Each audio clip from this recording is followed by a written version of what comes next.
We've all been waiting a long time for our friend Mark Garcia to come back to the program, and I just had to keep you guys on your toes by making you wait a little bit longer. Deadass just told the boys I was drafting Daily Diamond and fell asleep with my phone on my chest. So there are going to be some ugly dead money lineups in there. But our boy Mark Garcia is back with us today. High-low FF, 1 week season, 33rd team, NBC SportsEdge. Shit, man, this guy's got more jobs than, I don't know, who's someone who's got a lot of jobs. Than us combined. I don't know, man. He just keeps adding on. You're everywhere, Mark. What's good, man? Dude, I am damn glad to be back, boys. I feel like the last time I was on, Numi's hair was half the length. I love it, dude. True. Yeah. We're just we've had a lot of people, including my father, that just wants it cut. But no, despite him, we're just gonna. Nah, dude, I love it, man. It looks like great. a young Travis Jankowski. Yeah, the classic Minnesota hair, dude. It's like you see that. I gotta have some warm hair when it gets chilly up here. You know what I mean? That's that hockey dude. Yeah, dude. If you keep that going, you can be TJ Hawkinson for Halloween. Oh, think about it. I like it. Okay. It works on so many levels. Oh, man.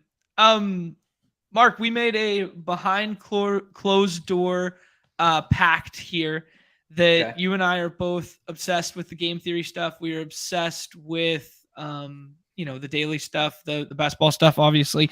But we kind of made a pact that we wouldn't read and or watch each other's content until we came together and then just kind of discussed this brand new format from Underdog. Yeah. So I'm really excited about today because I've talked with these guys once or twice about it. I've talked with a couple other people about it. And now I'm really excited to pick your brain on kind of, I would say this format was low-key one that you kind of thought of a little bit too in the past there in our own conversations. So really, really excited to turn it full circle and hear your thoughts. Knee-jerk reaction to weekly winners format. Do you enjoy the format? Do you think it's a good evolution in the arc of best ball? What do you think, bud? In this kind of static environment that best ball has kind of become over the last 5-6 years, any progress is good progress, I'll say. So like you could say what you want about the format. It's a new format it's the same as BRs, right? It's like something new for us to go mess around with and figure out and theorize about. And something that's really cool is like everyone's on the same playing field with it. Like obviously there's strategic elements that like you need as that foundation, but like your guess is as good as mine how we beat this game. So it's fucking awesome, man. Yeah, no, I definitely fully agree with you. It's kind of refreshing, right? It's rejuvenating because as you said, like some of the stuff gets a little stale having the same conversations about, week 17 correlation over and over again. Yeah. The Michael Leone's arguing about it. Do you watch that show about Leone's week 17 correlation bids and stuff? No, like him not and yet. Justin Herzig. Oh yeah, watch the show of Leone and Herzig going at it about week 17. I think it's over on ETR. It's pretty funny.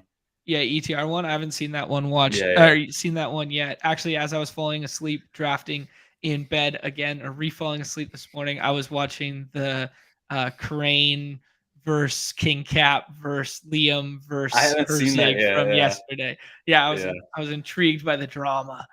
Those are some personalities for sure. Absolutely. So in terms of the format, have you drafted it yet? Have you written about it? Have you talked about it? Have you initial strategy arcing thoughts? Yes, and yes. The way that I'm choosing to attack this is it was released in a very weird time in the overall like draft cycle. It was released in this time where like ADP movements weren't really happening, in this like lull of news and information, right? So I entered 20 of them to figure it out, feel it out, kind of put my theories to test. And I saved the rest of the 130 for like this coming week. And it's just going to be a mass entering like extravaganza for me. Because I wanted to like get the foundation under my belt and then put myself in the position to kind of leverage all this news that's going to be thrown at us And I think this is like, we're entering the time where it's like, I call it the first mega ADP movement cycle, because it's kind of been flat for so long. But now that rookies are reporting to camp, now that veterans are like 3-4 days away, pretty much across the league reporting to camp, now is when we're going to start to see it. And we've already started seeing it with the running back landscape. So yeah, it's like, we've had Saquon Barkley, we've had Josh Jacobs news, we've had Alvin Kamara news, we've had Kendre Miller news, now Isaiah Pacheco rumors. So like a lot is going to happen real quick that's really going to shake up the scene. So I've been saving it for that, and that's when I'm really, really going into it. Okay, before we talk a little more weeklies, winter stuff, can we hit the reset on that, because you're super dialed with the football knowledge aspect of things, because I think the crowd overreacted to those initial like inklings of, you touched on I want to talk about the Miller one and the Pacheco one for sure, because those two to me sound like the pup list isn't what the pup list was back in the day. And I think people's minds go like, they hear that word pup and they go, oh shit, he's out to week 6, overreaction in the markets. He crashes 8-10 spots. That's not the case here. That is definitively not the case. Can you hit the reset on like what could actually happen with those two? Yeah. So with Pacheco and with Kendre Miller, no new news happened. That's hard to say. No new news came out. It was simply like Kendre Miller injured his MCL and meniscus apparently now. That might be considered new news. But he injured it in the college football playoffs. So it's like, yeah, he probably wasn't going to be participating in OTAs. Yeah, he might have not been there for the start of camp. He was placed on the NFI list, which is basically he's not going to be participating in any organized team activities from a physical standpoint, but he can come off that list anytime before the season. If he starts the season on NFI, that's 4 games. So yes, it's not very good for a rookie, especially at the running back. Well, probably more so for a wide receiver, but it's not very good for a rookie to be missing these preseason repetitions.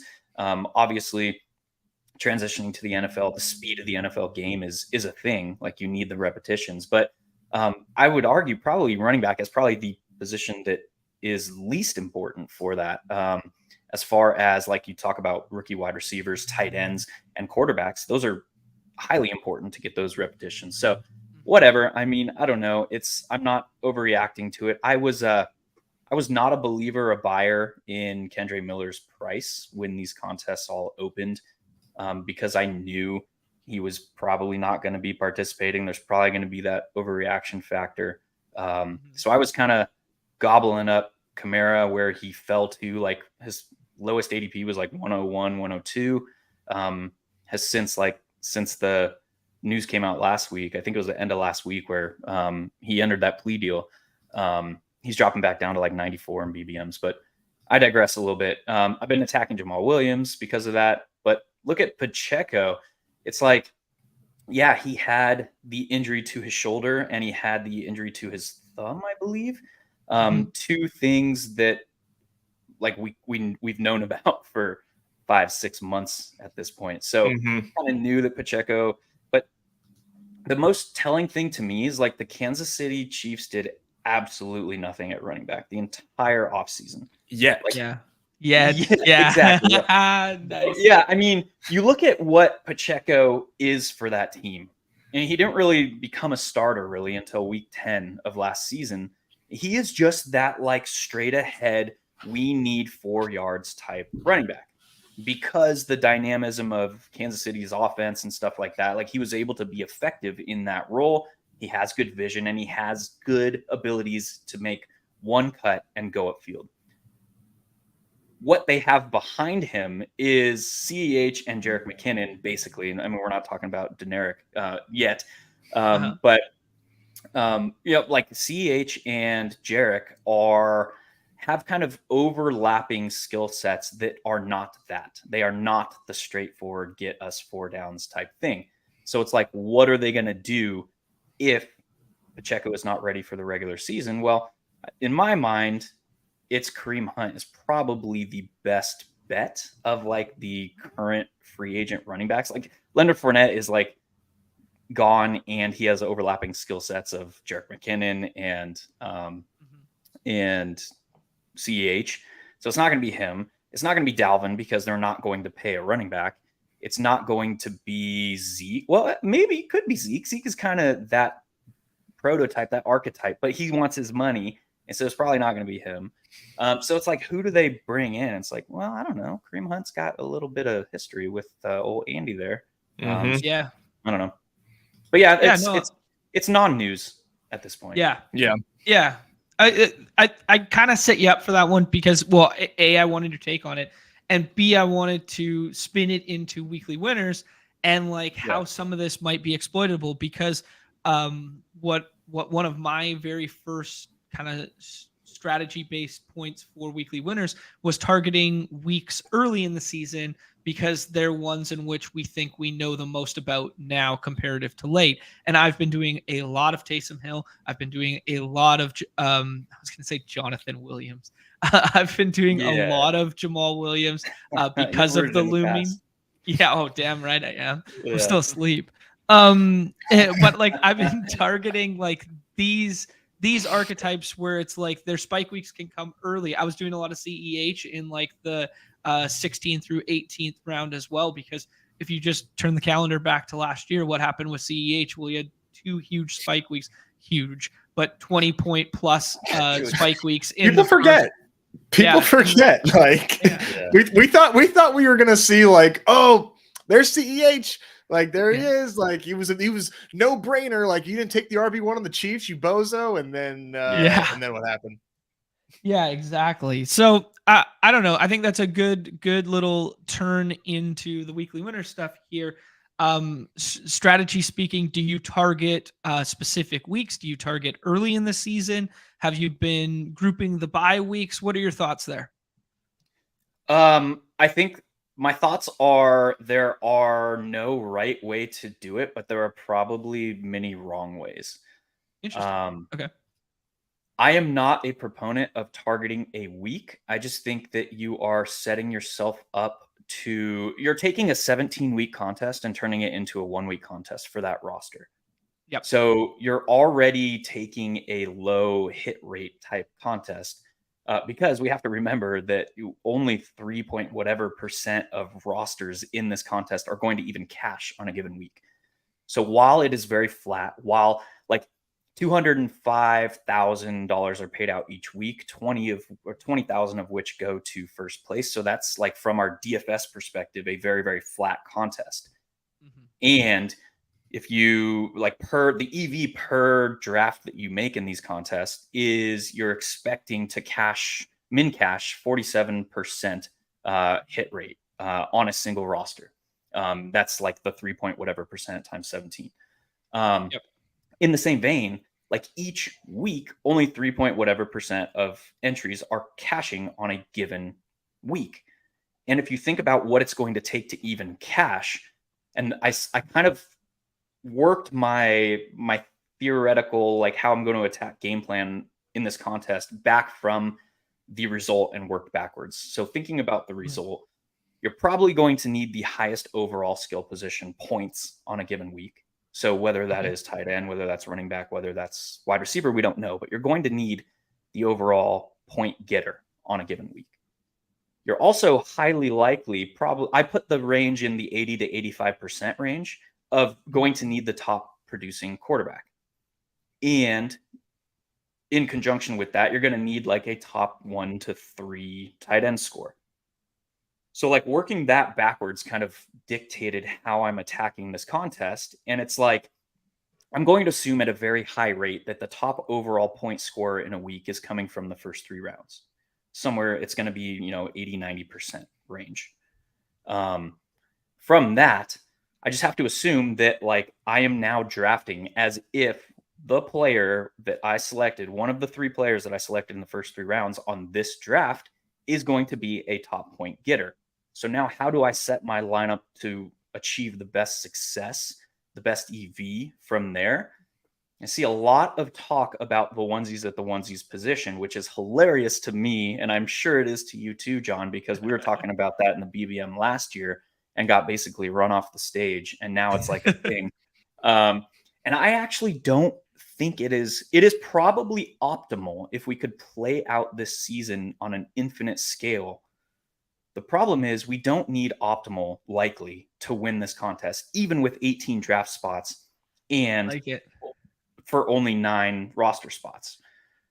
You look at the Millie Maker that's been in existence for 9-10 years now, between 250 to 450,000 entries per week. And there has never been an optimal winner of that damn contest. So yes, it's not apples to apples. It is going to be more likely that somebody hits optimal in weekly winners. But still, I would wager hard-earned American dollars that there will not be an optimal roster ship a weekly winner contest. So if we go in the assumption 1, 3, or 4, 13, or 12, 1 is probably theoretically optimal, I am not drafting that way because we don't need theoretical optimal. So I'm kind of flipping the script, and I am heavy early quarterbacks because you look at last season. We'll just use last season as an example. 12 of the 17 optimal quarterbacks were one of the first 5 quarterbacks being drafted per ADP right now. You look at the correlation of tight end scoring to their quarterback. 6 of the 17 optimal tight ends last season were optimal in weeks where their quarterback also was optimal. So I'm thinking how can I leverage those 2 things, or those 3, 5, whatever, however many things we just talked about. I am heavily targeting elite tight ends. I am heavily targeting the tight end pairings with those elite tight ends. And I am heavily leaning into 0 RB, ultra extreme 0 RB build or ultra extreme hero RB builds, because you think this through the DFS terms. What is the value of a 4K minimum RB who walks into? He said it, guys. He fucking said it. What is the value of a 4K RB that walks into 18 to 22 running back opportunities in a given week? It's all he's been saying. That's literally all John's been saying. Mega extreme. So I say, where does good chalk come from? Yeah, I love that. Pairing all those ideas, it becomes very clear what my game plan is. I'm targeting wide receivers only in the first 2 rounds. I'm targeting the elite quarterbacks. And I am not afraid to build these 3 quarterback, 3 tight end builds, because that gives me access to more weeks of things going right. Mm-hmm. And I think the only or the most optimal path to do that is to target these hyper 0 RB or hyper hero RB builds. And now you're talking about, you have to analyze the backup running backs, and they are not all created equal. And it's I like to think of backup running backs through the lens of, we'll call it best case scenario valuation. Mm-hmm. And it's what is the best case scenario for, we'll use, I don't know, what is the best case scenario for Tennessee backfield? Is probably much higher contingent value than say Buffalo's backfield.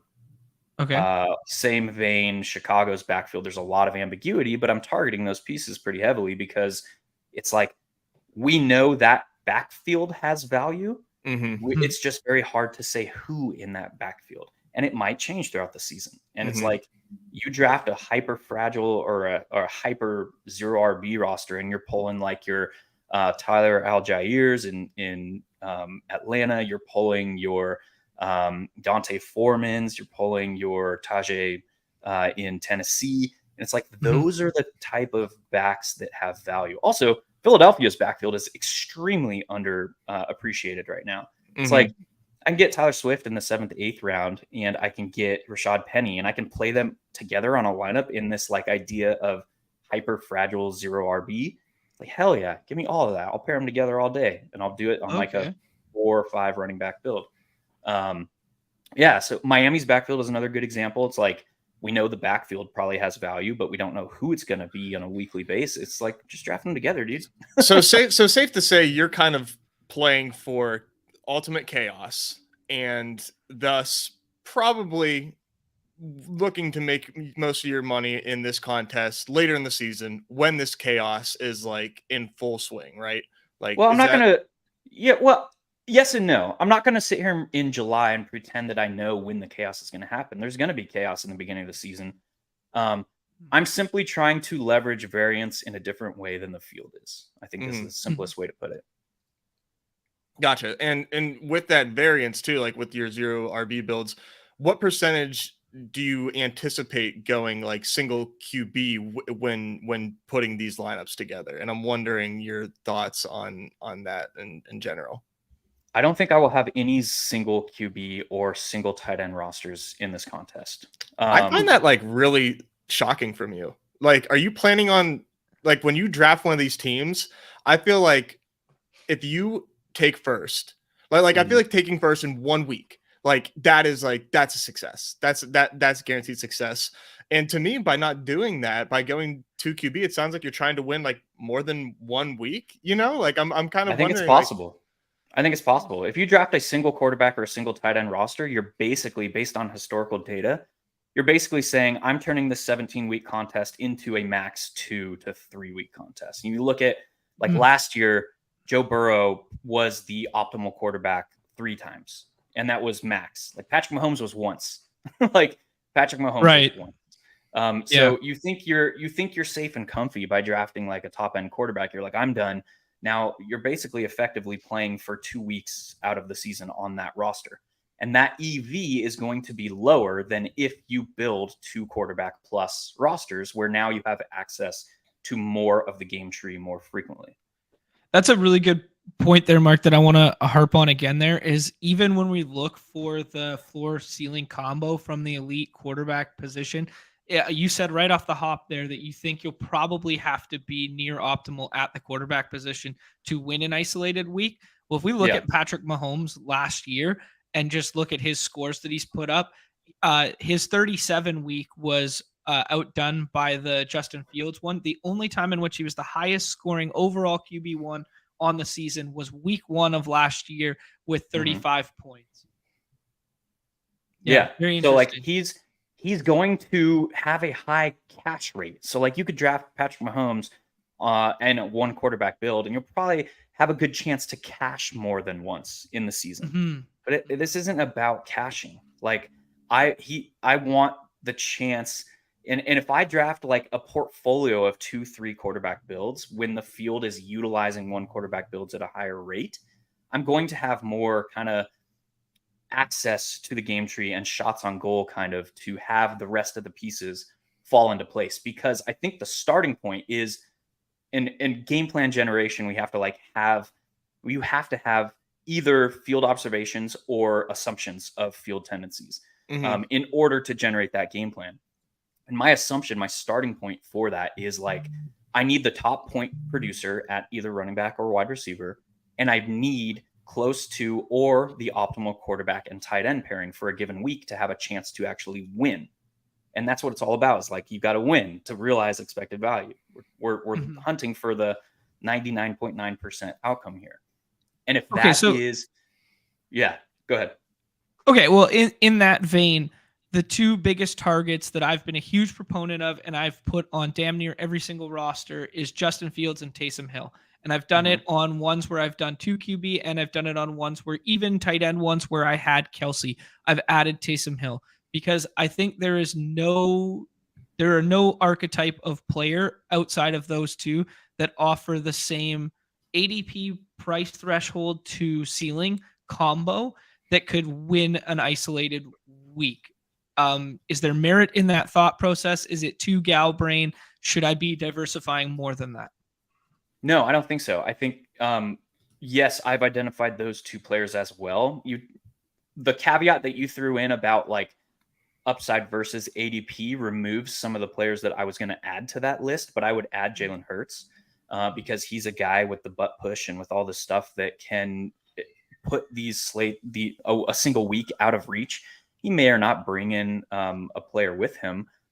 That's a completely different discussion. Is like, I'm always stacking. I'm never, even these elite rushing type quarterbacks, I'm always bringing 1 or 2 pass catchers with them.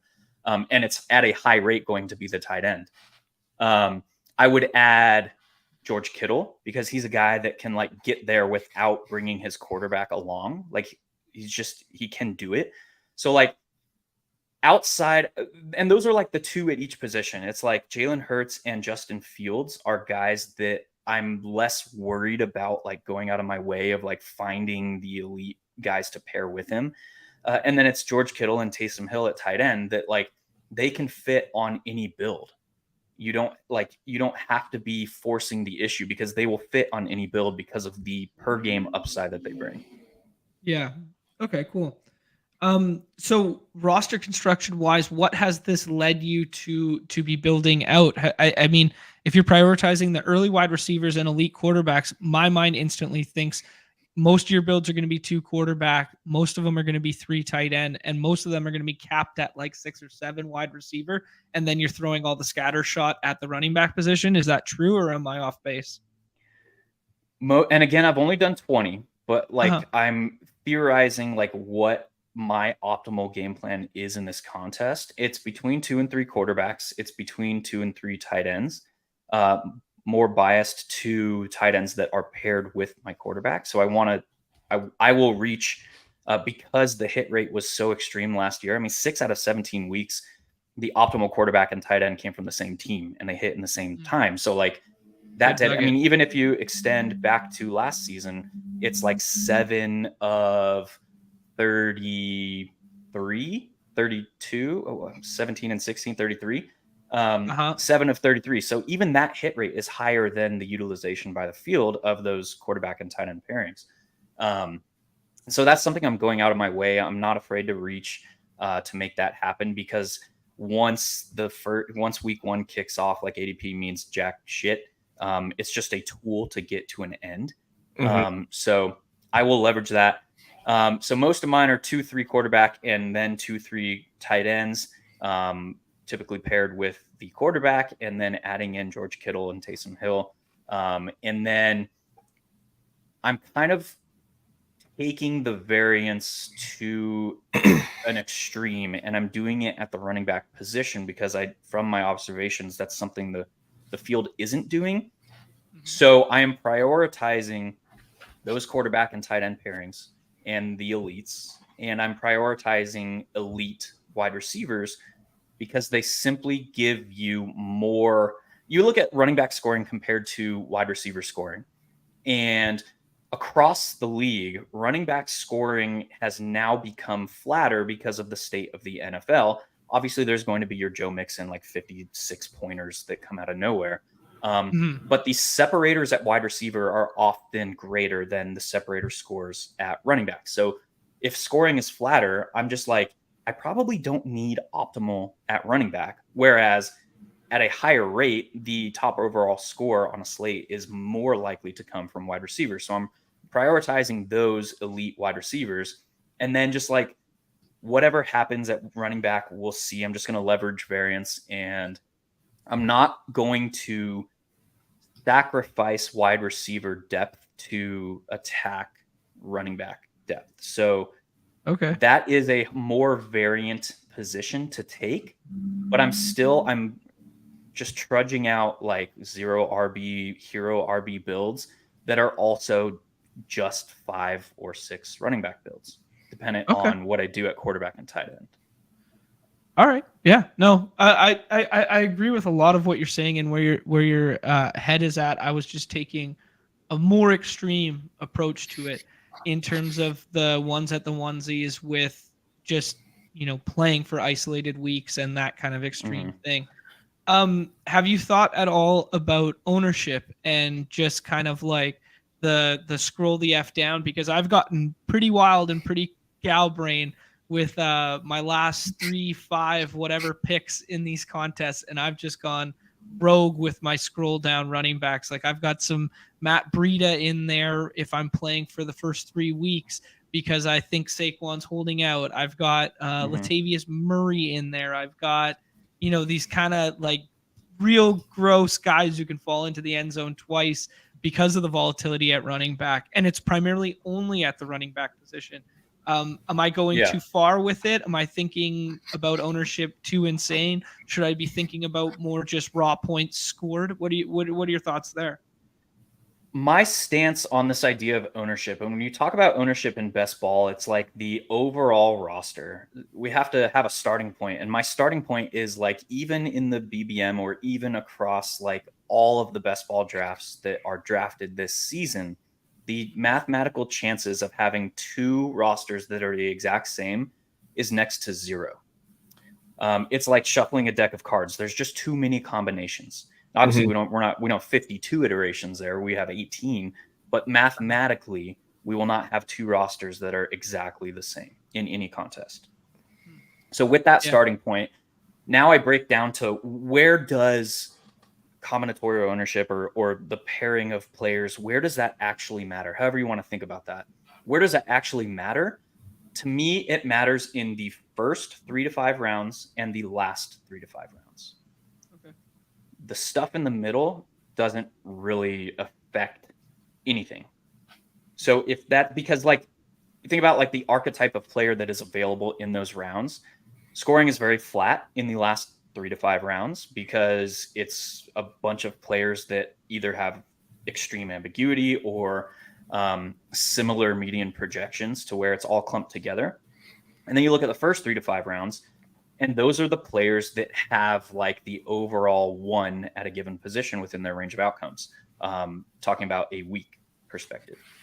So that's where it matters to me. I am not afraid to get unique in the first 3 to 5 rounds, and I'm not afraid to get unique in the last 3 to 5 rounds. And the way that you do that is different, right? And the way that you do that in the first 3 to 5 rounds is the unique combination. So I'm not afraid to say, fuck you, A to P. I'm going to do what I want in those rounds, because I think that unique combinations is highly valuable in that time of draft. Yeah. Reaching in the middle rounds is less, it does less for you. You're basically just giving up the idea of like closing line value ported over from regular best ball.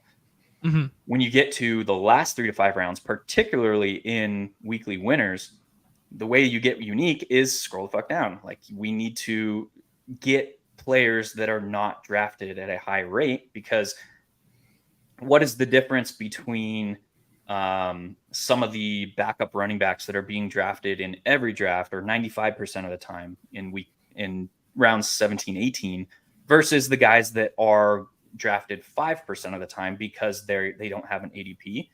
It's probably minimal. I don't know. It depends on the situation, right? But I am Josh Kelly versus Malik Davis. Yeah. Like Malik Davis is probably being drafted at I would say 40%. I don't know the actual number, but that's just guess based on observations.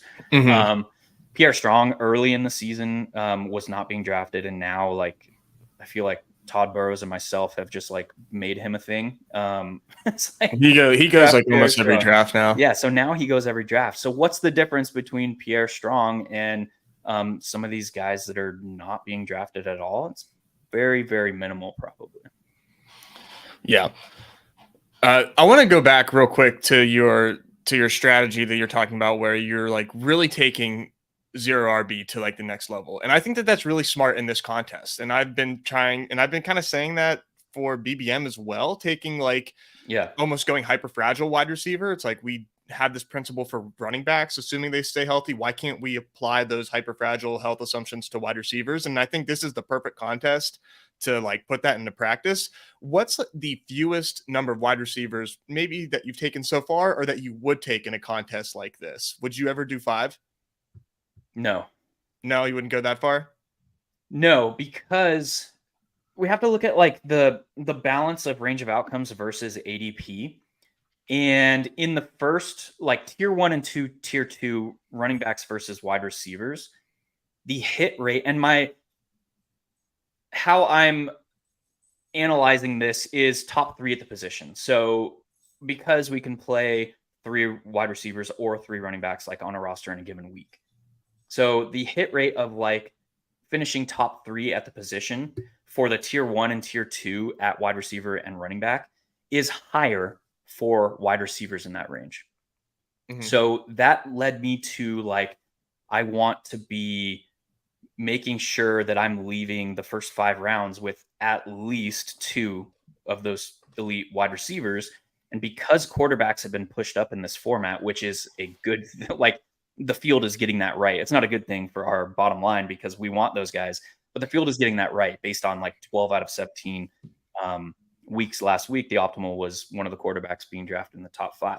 Yep. So if like I'm prioritizing quarterbacks and the elite tight ends, and I'm also trying to prioritize the elite wide receivers because their top 3 hit rate is much greater than running backs.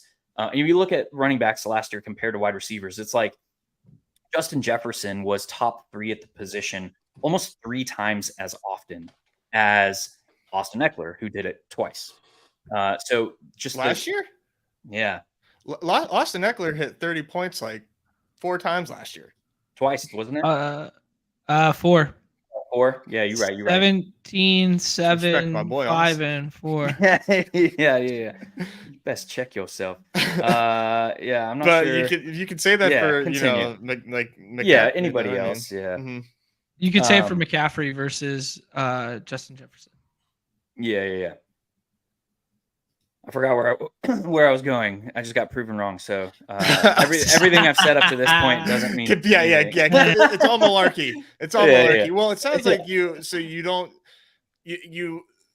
won't just make your bet on those on 5 early wide receivers though. Like you won't go that far. Like so, will you go correct because 6? Like I mean 6. I feel like is totally fine. I remember where I was going with this. Because range of outcomes versus ADP is relatively flat beyond that tier 1 and tier 2. But we know that the wide receiver hit rate is greater for tier 1 and tier 2 wide receivers, being top 12 or top 10 or top 3 or whatever you want to use. Now, beyond that, it's extremely flat. And what we've seen is the actual elite spot. I forget, like Sam Sherman, you guys know him. He did the study on like the running backs versus wide receiver hit rate. I had him on the show and we talked about this. While it's not the same, and we're talking range of outcomes, top tier hit rate, I think he calls it like ultra spike week or mega. I forget what he calls it, but it's like he breaks it down into like spike week and then like super spike week and like, fuck yeah, the field is done spike week, like mega ultra spike week. Those like mega ultra spike weeks are coming from wide receivers and running backs beyond tier 1 and tier 2 at a similar frequency. Ooh. So if that's the case, but ADP is highly prioritizing wide receivers early, now I'm not necessarily looking for the ultra mega spike weeks from tier 1 and tier 2. I'm looking for it from the randomness that occurs beyond that. So like Gabe Davis he's being pushed up in weekly winners into like the 5th, 6th round, somewhere like that, 6th round. But like he finished as the overall wide receiver 1 last season. That is within his weekly range of outcomes. And he's been an extreme target of mine in BBMs and regular best ball because of that. But the field is getting that right. So it's like the archetype of player matters, the range of outcomes matters, and where their ADP is matters, obviously. But if you extend that to the back half of the draft now, and you have wide receivers and running backs that are hitting at a similar frequency from the perspective of like these ultra spike weeks, now is where it doesn't matter where they come from. But within the confines of my overall draft strategy, that is where I'm pulling my running backs and my depth wide receivers from, because I want the access to those random mega spike weeks. And if they're hitting at the same frequency, I'm pulling both running backs and wide receivers from that range. But if you back that up to like the overall confines of my strategy, elite wide receivers rounds 1 and 2, the elite quarterbacks, and then tight end pairings, now it starts to like come across that like the overall macro of this draft window or cycle or whatever, the ADP of weekly winners up to this point, it kind of forces me to still prioritize wide receivers late because we can play up to 4 of them, and the wide receiver spike rate of the elites is higher than the running backs. So now I'm kind of forced into this like rounds 8 to beyond running back prioritization but I'm not throwing additional volume at it because wide receiver and running back hit rate in those rounds is similar, but I can play 4 wide receivers. Gotcha. Okay. That was a long roundabout explanation, but that's kind of how I'm seeing it. No, I got you. No, yeah, I appreciate it. I like knowing like where you're the way you think about like this entire contest and breaking it down into each individual draft itself. I think it's very insightful. That's why I love this chart, because it's a great visual representation of exactly what you're saying, right? Like, here's your spike week from Josh Palmer. We're gonna need him. I don't know. Like, just use it as an isolated example from last year. It's like, hey, the contingent value smacks you in the face in the same way in which like a Deion Jackson running back week would. The McCole Hardman one, the Gabe Davis one, the KJ Osborne one, the Zay Jones one. It's really good. Tyler Boyd, same contingency value kind of play. I remember that game because he fucked me in DFS. He took like a 6-yard screen and basically one missed tackle and he was gone for 60. It's like, oh man. Actually, I do remember that too. I have a question just regarding, like, so you're talking about you're taking your 2-3 quarterbacks in the elite. Are you taking multiple elite quarterbacks and or tight ends, or is it just specifically like tight end or like, so if you're doing, and I'll make it as far, like if you draft 2 elite quarterbacks, are you basically done there, not adding a third, or have you done 3 elite quarterbacks and just make it like you're finding your outs, or how does that strategy playing out for you in terms or the 20 that you've done so far? Yeah. And yeah, a lot of this is still theoretical because I've only done 20, but this is kind of how I'm setting up to draft. I'm not opposed to 2 elite quarterbacks. I will not do 3 because you're at a point of diminishing return at some point. I don't know where that is, but it's probably around the 2 elites range. But I'm not opposed to doing 2 elite quarterbacks, and they're probably not going to come from tier 1, tier 2. So like tier 1 quarterbacks are like the top 5.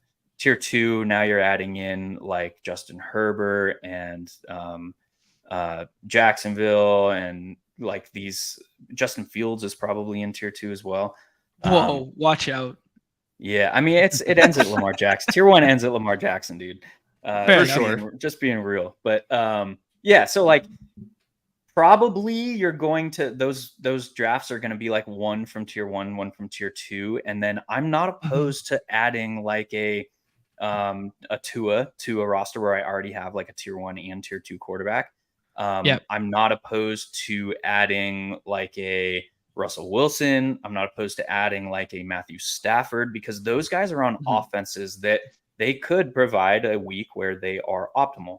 And again, this idea of like the assumptions that base where the strategy goes, like we're probably going to need the top overall point getter for a given week and the top 1 or 2 quarterbacks and the top 1 or 2 tight ends to have a chance to win one of these.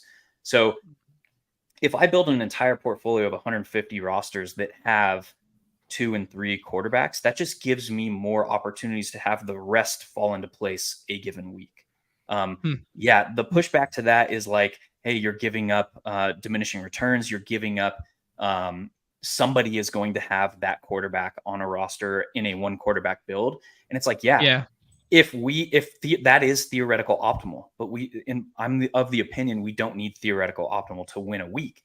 And now you are just giving up actual value because the expected value is higher on that roster, but the expected value assumes an infinite sample, and we don't have that. Right. We don't have that. Yeah, it's good. I like that you addressed the optimal stuff, like just kind of on your lonesome, because it's a thing that I've been thinking through a lot. Like, would we need optimal to win this contest?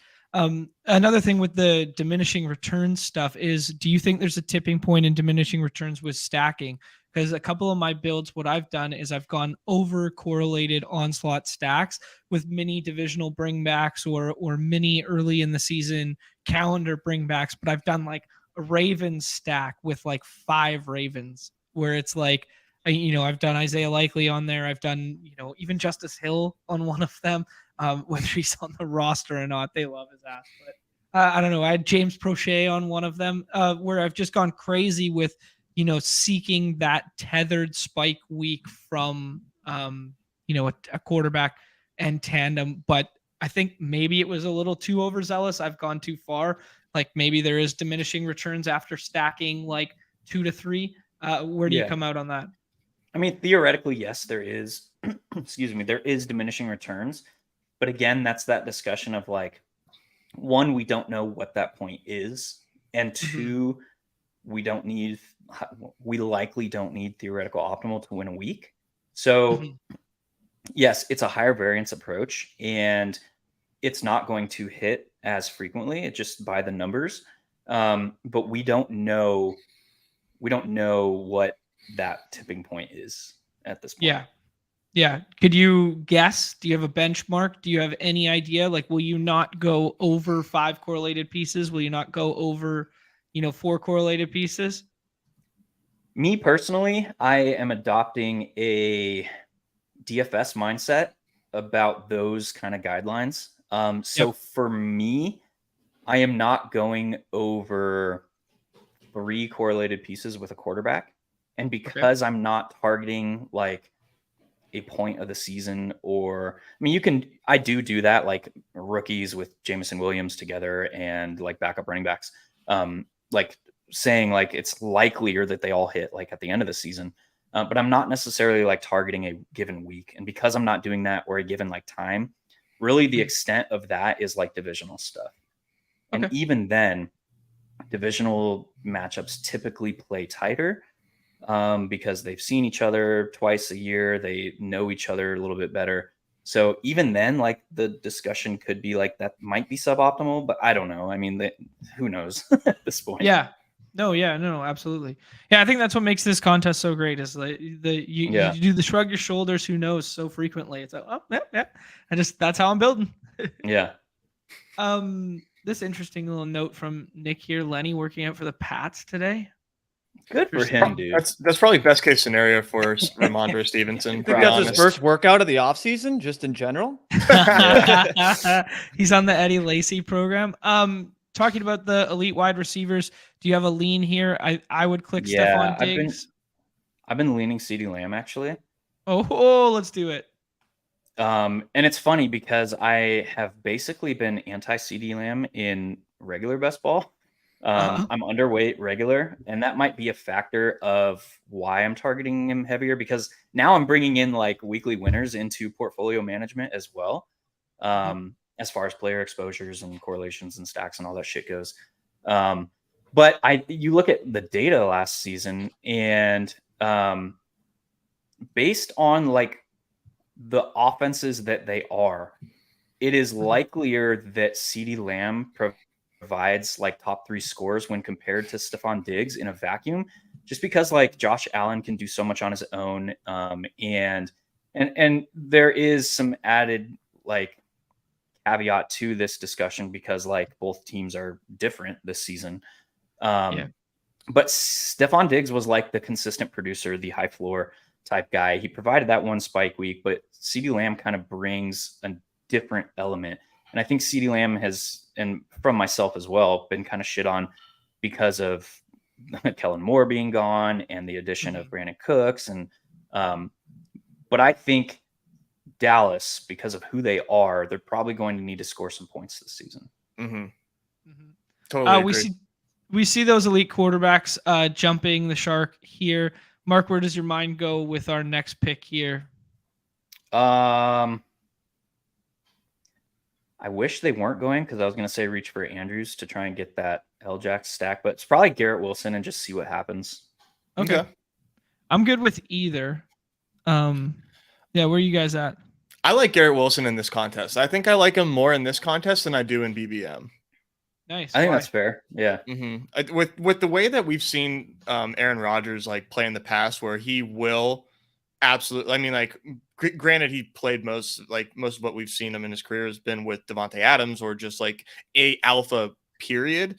I think Garrett Wilson like absolutely fits that bill. You know, I don't see any reason for, like, we all saw Garrett Wilson's talent last year. Like, we know how real what he can do is, and it is kind of like a different type of receiver, it seems like, than Devontae Adams and like what Rodgers has kind of had in the past, but really no issues in my mind that Garrett Wilson can have a wide receiver 1 week at some point in this season. And, you can even, I guess, say that makes Rodgers better in this than BBM, but I don't take a lot of Aaron Rodgers, but I think Garrett Wilson makes a lot of sense in this format. I think I would go on record as saying like Aaron Rodgers is highly unlikely to provide a score that you need at any point this season. But Garrett Wilson, because of who Aaron Rodgers is, because of who the Jets are, the top 5 on paper defense, because of who their head coach is, because of who their offensive coordinator is, like all those things make it so like it's highly unlikely that Rodgers is a guy you need, but don't hurt the fact that Garrett Wilson could be a piece you need at some point. The fact this is coming from a Packers fan. Well done. I like that. I like that. No bias in there. I like it. I feel like that kind of also, that's another reason why that makes him a better selection in this contest, right? It's because like we take a wide receiver that it's like, it's not like, let's say you're high on the Bears, such as myself, and you take like DJ Moore or Darnell Mooney. Like if those guys go off, like Justin Fields is who you need. It's almost like unquestioned that like if they have a good game, like Justin Fields is also like lapping the field as well. Whereas with Garrett Wilson, like you said, highly unlikely that Aaron Rodgers is in a position where it's like, shit, Aaron Rodgers just buried me this week. Like if I say that and a 2023 New York Jets Aaron Rodgers, like then I will wear that L. I will proudly wear that L, but Wilson, Aaron Rodgers, he would need 5-6 touchdown passes, and it's just so unlikely in that offense on that or team. A couple discount double checks, so bootlegs around, we've seen it. One or two of those. Dude is scarred. That sucks, I would say Aaron Rodgers owns me. He's my daddy, unfortunately. You don't have to say that. I would say something similar about the front end of the draft boards. If Jamar Chase goes off, it's likely a Burrow week. Not guaranteed, but it's likely a Burrow week in this contest. If Justin Jefferson goes off, I think you can match the raw point scoring with a different quarterback. Kirk Cousins is kind of that like consistent guy. We're back up here. All the quarterbacks are flying. It looks like we've set ourselves up for a 2 quarterback of some sort. Where do you guys' eyes go?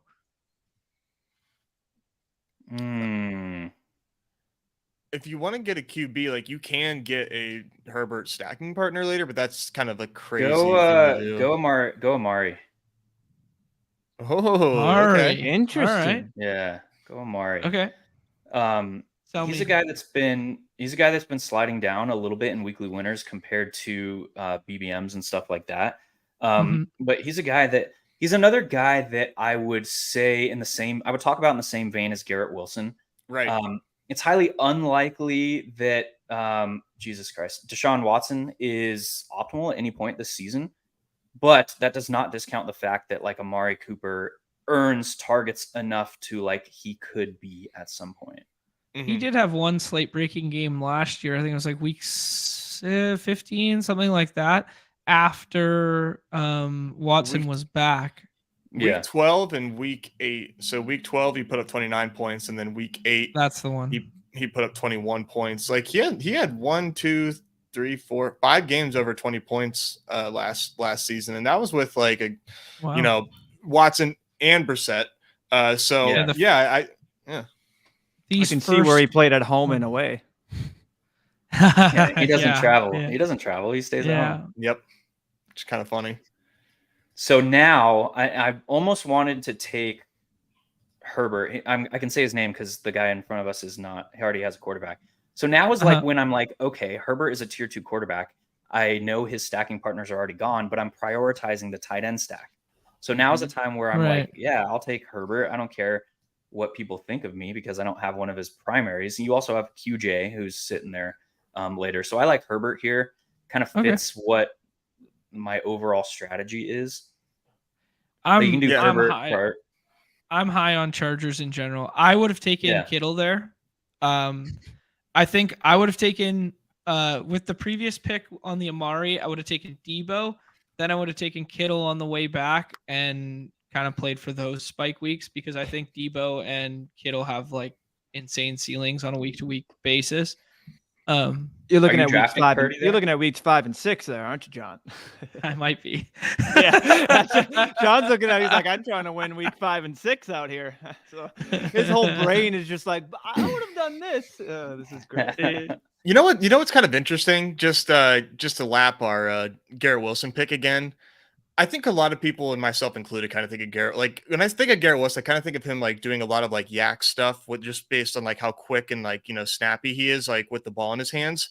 He was top 10 last season in red zone target share, like just like as far as like players go, which I find really interesting. I would not have guessed that. Yeah, that's a good nugget. Either. That's per 33rd team, by the way. Shout out 33rd team. I use Never the edge there to like to go through the data and query different things. Like that's like my baby. So guys, what do you think? What do you think? Do you think that was worthy? Yes or no? Do you think it was worthy? What? Okay. Yes or no? Yes or no? Do you think it was worthy? Yes. James? Yeah, I think it was worthy. I think it was worthy. Worthy of a nug? Sure. I was like, what's happening right now? Dude, I was a Nez lost. nugget. I was lost in the Chick-fil-A sauce there, my friend. More to come. Bro, it's too early for that shit, man. Yeah, now Ness is hungry. He's gonna have to leave like in the 30-minute mark. Now I need to drop Nez's 50 nuggets for the NFL season now before the season starts. And now I got my work. Oh my gosh, let's go. Oh man, we should run it back with the nugs, the three of us. You guys' turn. I'm not doing that again. You can be the producer. Dude, everybody thinks in my league that was so easy just because I did it. Like, sorry, You cheated the system. Man. You cheated the system. Unreal. You went Chick-fil-A nugs. Yeah. Cheated the system. Those aren't even nuggets, dude. Those are babies. Yeah, exactly. Right. If QJ makes it back to 57 here, is that just like an auto click for us now based on the Herbert pick? It depends. It depends. I'm not calling it an auto already because there are some high upside bros on the board still. Yep.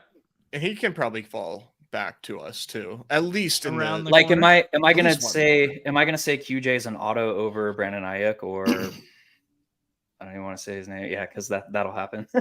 Yeah. Or George Kittle. Ayuk. So like, it would be 21 probably. picks ahead of ADP. Like we can certainly get him in round 6. Certainly. This is an absolute layup pick by Nick here.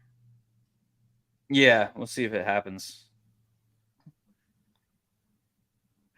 That's what I'm about. Happens daily. That was an absolute layup pick for Nick. There's a 0% chance that Kittle was making it past Nick. No, I know. Go to the board. We could start thinking about running backs. We could do the Kyle Pitts thing. You said that you like Gabe Davis's spike week potential. So let's go J.K. Dobbins. Whoa, okay. Sell me on J.K. Dobbins. J.K. Dobbins is kind of the forgotten man. Everyone is, and I say forgotten man. He's the top beyond Mark Andrews, top skill position player being drafted right now out of Baltimore. But he's forgotten from the sense of the focus of the field is all on the passing game. Mm-hmm. Who are the Ravens? The truth is we don't know. We know that they're going to have a new age offense under Todd Monken. We know that they have a top 7-8 offensive line still. And we know that they are likely going to score more points than last season. They have a declining defense. All these things come into play. It's like I can target J.K. Dobbins, and what I'm doing, that idea of like the if-then statement is like, this is a week where J.K. Dobbins succeeds, which now eliminates all the Lamar Jackson and Mark Andrews teams that have already been drafted. And the fact I've been saying that so much in the weekly winner stuff. The if that was one of my like theses with like the Latavius Murray in the end is like Latavius Murray. If he's the guy who punches 2 in at the goal line, well, guess what? Josh Allen's not optimal anymore. The thesis with this is the exact same. Yeah, okay. I like. You thought the if-then statement of like Latavius Murray like doesn't play? Well, just wondering that if that is called range outcome. Yeah, it's fine. Yeah, range of outcomes. That's the new buzzword in the industry this season. Now I'm going Trevor Lawrence here. Along that same lines of the prioritizing top range of outcomes quarterbacks. Okay. And people are gonna push back on that. I get it. The reason I like Trevor Lawrence so much here is because of the back stackability with his tight ends. And you might notice we left Justin Herbert's tight end is available late. Trevor Lawrence's tight end is still late. And on these offenses, they are both high-powered offenses, and they're both offenses that could provide the tight end. And now, like, the focus has shifted a minute because we've been talking about quarterbacks, but we're now talking about tight ends and the back stackability of those, because if either of those tight ends on either of those teams is optimal in a given week, it is highly likely, or the odds improve, that their quarterback is as well, because they're both relatively pocket passers. They're statuesque. They need if either of those tight ends is optimal, they would have to score 2 touchdowns. Yeah. That's just the nature of the scoring. If they are optimal in a given week, they have to score 2 touchdowns. So now that increases the chances that their quarterback is passing for 4+ and increases the chances of them being optimal in that given week.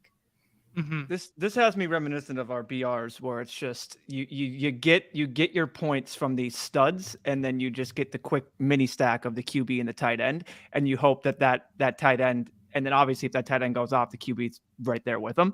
So that just has me reminiscent of doing the Justin Herbert, and then you have Gerald Everett free, you have Evan Ingram free in the back end, you have Cole Kmet free in the back end, and you do anything with just a single stack. So bingo. I like it a lot. Yeah, you look too with like these. I would really love to see data from BBM last year. I know that we were drafting differently, but I think that, based on the way that, like, Mark, the way that you're talking about this, I mean, your drafting principles really have a lot of overlap with BBM. It's not a lot of it, in my opinion, the way that you kind of been talking about this, a lot of like nuance between like this compared to weekly winners, or this to BBM. There's a lot of similarities there. So what I'd like to see is, like, from the BBM data last year from the field, like what those high scoring teams looked like last year, for us to see how often in a BBM style roster was the top scoring tight end needed, and all the data and all that information. I think that would be really helpful to look at. We could probably find a way to do it, but yeah, I think that'd be interesting. But I like your idea with backstacking the tight ends there. And look, and there's QJ. Yeah. Easy so peasy. I'm not trying to force shit. I'm not trying to reach in these middle rounds like we talked about earlier. The time to get funky and reach is first 3 to 5 rounds and the last 3 to 5 rounds. Sounds good to me. Are you theorizing doing anything where like you take like 2 like second round picks, or maybe like you're at the 12, 13 and you take like ADP 18, 19? Is that like the type of reaching that you're thinking about? Yes and no. It depends on where you are. The tier 1 wide receivers, so your Cooper Kupp, your Tyreek Hill, and you notice how I mentioned Cooper Kupp first. Your Cooper Kupp, your Tyreek Hill, your Justin Jefferson, and your Jamar Chase. Their hit rate in the top 3 at their position is going to be much greater than anybody else in the draft this season. I add Travis Kelce because same thing, his hit rate in the top tier is going to be more frequent than any other. So that is my tier 1 of players this season. It is those 5. Those are the guys on a weekly outcomes range can do it at a high frequency. Beyond that, though, now you're talking about comparing A.J. Brown to Devonta Smith. Did these picks just make themselves? Yeah, that's what we set it up for. That's exactly why. Yeah, it has to be. Let's do it. Oh, boy. Oh, big T. Loves that. Deal, baby. Woo, man. Evan Ingram got the bag. Yeah, let's go. He's home, baby. He's home. Yo, Sacrilegious, drop this link in the chat, please. Let's see what's up there. So now you can go to the tight end tab and favorite queue up Mr. Gerald Everett, and just gives you an idea. Shit, he's going to get queued for sure. Yeah, no, seriously, do it. He's one of the guys we talked about. We didn't take George Kittle, but we can't let these guys know. We can't let them know the secret sauce yet. They already know. They've already know if they've watched 1 ounce of content from John Boy. No, I'm heavy on Taysom. There's also like reports coming out. I don't want to play too much into reports because we just got done talking at the top of the show, like how meaningless a lot of the reports that are coming out are. But there's reports that Taysom is working more as a pass catcher this season. He's probably he has maintained the same offensive coordinator over his entire career. So we can assume that he's going to be utilized as a rusher still. So more pass catching attempts is obviously a boost to his weekly upside and his season long range of outcomes. Yep. I like it. So Taysom Hill just grosses me out. I hear perfect. It, I just hear nothing but bias coming.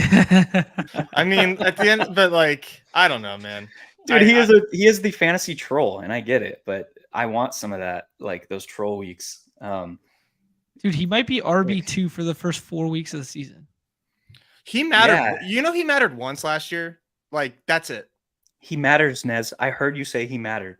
He mattered, but he mattered one time last year. Yeah, but look at all the other players. Look at all the other players in this range. How many times did they matter? And then factor in that he plays Evan the Ingram onesie mattered position. A lot where he was going. He went right around Taysom Hill. He mattered way more than Taysom Hill. He mattered once. Evan Ingram mattered once. I'm sorry. He mattered more than once. It was once. Look, look, once. It's once. Once. Look at the chart. It was once. Bob Saget. I was thinking of it. I got playoffs in my mind. I mean, look at this Taysom floor games. Look at these floor games right here. Oh yeah, those $10 coming back into your account are going to be. Whoa, exactly. We get the $10 and then we get the explosion in week 5. Go back to the draft board. Are we on the clock? Yeah, probably. Yep. I just had this tingling. So I'm clicking Rachaad White here. All right, fine. Sell me on Rachaad White. I like the discount, but I'm on Rachaad White, but these boys literally would let him go all the way undrafted if they could. Rachaad White, we know he has the pass catching chops. Yeah. We know that there is very, very little NFL ready depth behind him. So it's probably going to be this he's going to be on the field a shit ton and he has the chance to put up a 451 type receiving game and score on the ground. It's I don't know. He's probably going to be the goal line back. He's probably going to be on the field a lot. And it's just he's kind of unpolished as a runner. I don't think he has to be to succeed. Fair enough. I mean, I just see an offensive line that got slightly worse, a pass game that's obviously but look, we got him at pick 105 too. Look at that shit. Yeah, it's 20-point picks of ADP. But then I've also been a big proponent. I don't know how you feel about this. That there's no such thing as closing line value in this contest. Yeah, 100%. ADP doesn't really matter. Okay. It just affects the type of roster that you can build. Yeah. Okay. I think Michael Thomas is a really nice pick, but it doesn't correlate in the same way that Zay Jones does. So you guys got other feelings here? Yeah, tiebreaker award. Really? I would go Michael Thomas in this contest. Okay, fuck it. Do what you want, dude. I don't even care. Mark's signing on. I mean, the discount on Michael Thomas plus yeah, that's fine. Yeah. We're firmly into that. Sorry, I was just gonna say, just for this contest, we get the weeks that he actually does play, the fact that this is week 17 times 17, right. Having Michael Thomas for that game, to me, you want to talk about ceilings at this range. It's really hard to find that. And I'm wondering too, do you feel like Derek Carr, good, meh, fit with him? To me, it feels good, but he's probably a better fit for the archetype of player that Chris Olave is. Derek Carr is a downfield passer, regardless of what people want to think he is. He's a downfield passer. He has a above average, borderline elite, downfield efficiency metrics over his career. Yeah. So that's Chris Olave, but Derek Carr, I think what is lost in all that discussion is Derek Carr is good for the offense of the New Orleans Saints. I agree. So Michael Thomas is obviously a big part of that when healthy. So we were into the Michael Thomas versus whoever the hell we were thinking about there. I mean, Romeo Dobbs Zay going Jones. 3 picks, well, we were talking about Zay Jones, but just like seeing Romeo Yeah. Doubs in the same tier as Michael Thomas, like I don't have to think about that for more than 2 seconds. You know? It's the discussion. We got him counter so is- far.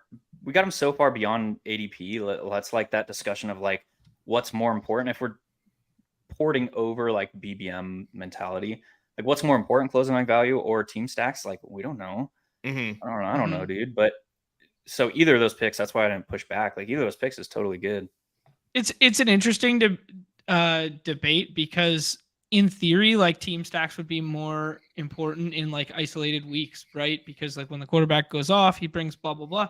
But then there's also the diminishing returns avenue of, well, if what we need in this isolated week is Trevor Lawrence going for 4 touchdowns tethered to Evan Ingram, well, there's not really a clean path left for Zay Jones. Maybe we just need the raw points from like an outlier talent that we think is better than the rest of that tier. Yeah, Right. It's a very interesting conversation. Like on a winning weekly winners team, how many times is that going to be quarterback plus 2 pass catchers? You know, like depending on who that quarterback is, I think is going to be a big part of that. So if you just had to ballpark it right now, if you just had to ballpark it right now, I would say 9 to 11 times this year, it'll be a quarterback plus 2 pass catchers. What was your rate? 9 to 11 games out of 17. Over 50%. Historically, over the previous 3 seasons, the Millie Maker optimal or the optimal roster on a given week was 22% of the time. It was quarterback, running back, pass catcher from an offense. Okay. Yep. Lower, I forget the exact percent. I think it was around 17%. I have to go look. But it was lower than that was the onslaught. The quarterback to pass catchers type. Okay. So around, I mean, we're splitting hairs here, but it's around the same. Or around 22 to 30%. So here I'm Jones going. comes all the way back to us. This is tough to say no, though. This is tough because Brian Robinson is there. Go Zay. And that's fine. It's hard to say no to that value. The nice thing about Brian Robinson is the guys behind us have 4 and 5 running backs here. So like maybe there's not really a need for them to click on Brian Robinson's name. Yeah, that's valid. And we're also coming up on the tight end. Not really. Where's he's in the 150s? No, he's pretty close. 142. Okay. But I mean, like, I'm a proponent of it's 136, right? Like I'm a proponent of just taking him there. Yeah, now that Robinson is gone, I think that's probably priority numero uno for us right now. Yeah. So now, like we attacked these 2 borderline elite quarterbacks early, right? These are tier 2 quarterbacks. We attacked them early, knowing that we're prioritizing the tight end pairing with them, and we still have the ability to double stack them on the backside. So the fact that neither of those quarterbacks is paired with who would be thought of as either the 1 or the 2 on their team, it doesn't really matter. It's immaterial because the likelihood of the randomness of touchdowns in this game is the same amount. They're going to be on the field the same amount as the 1. Fuck? Oh, let's go. Way to go, dude. Wow. Team's dead. Team's dead. That hurts. Well, that hurts. That's all right. That's fine. It's fine. We got Snipe Taysom. Go a pass catcher here. Probably, I don't know. Rondell. Van Jefferson or Rondell, whatever. Either one. I like Rondell more. Oh, got him. It's okay. You like Rondell more? I think I'm glad that we have Mark on here because, like, you know, I've drafted over 250 teams thus far. We've drafted a lot of football teams together, and we have yet to all unify as a group with Mark here on our Rams bullishness. And unfortunately, we've lost some CLV from early draft season when Van was going in like 160s and Higbee was going real late. But Cam Akers in the 9th, 10th. It was glorious for a while. It was. it was. And then people were like, oh, I think Stafford's going to play football week 1. Like, oh, yeah. And their defense is probably going to be terrible. Oh, yeah. Yeah, I like the Parham call, to be honest. Oh. Yeah, I think this becomes a 3 tight end team. This is I don't know if this will show, but there's my Rams. Oh, baby. I see a lot of double digits. Yeah. And I see a lot of money. Rams were heavy early. Yeah, that feels great. Yeah, it's like people just forgot what happened the year before. There's like, oh, surely Matthew Stafford is just dead and he's not going to do anything. That with was the year. That was my paramount example of if then statements is like if Cooper Kupp is the 1.01, which he's done before, then Matthew Stafford has to be in the top 6-7 quarterbacks at the end of the season. It's like Stafford's being left for dead. Yeah, he's done that very recently. You know, we're not super wish casting. Gretsch would roast Van Jefferson's price if he was going in the last round. He has a hatred hard on for Van Jefferson. Same with Josh Palmer. And professional wide receiver Joshua Palmer. I like Palmer. Van Jefferson, I don't know. His dad was a receiver coach and coached Megatron. Coach your son. So when we get to this area of the draft, I think people have asked, like, do you have a type? Like, yeah, I have a type in this area of the draft. I like the Z-type wide receivers that are on the field, that are running downfield, your MVSs, your Van Jeffersons, your DJ Charks, those type. You're better in best balls.